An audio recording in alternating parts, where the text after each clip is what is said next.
Brother Yamin, is it possible to have 36 or 48 hours in a day?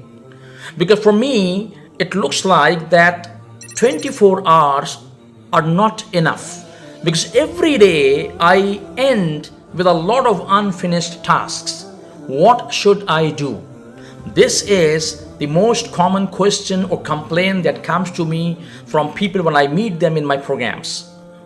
Assalamu alaikum. My name is Yaminuddin Ahmed. I'm not a motivational speaker. I'm a trainer, I'm a coach, I'm a consultant, and have been helping individuals and organizations for last 23 plus years in developing meaningful existences and lives. So if you are facing the same dilemma of 24 hours are not enough and you have so many things to do, there's a good news for you. I'm coming to Dubai and I'll be doing our flagship strategic time management workshop 22nd of September.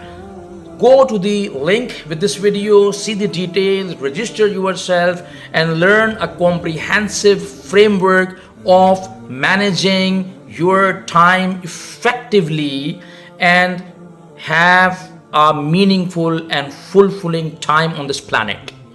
We'll see you in Dubai. Jazakallahu khair.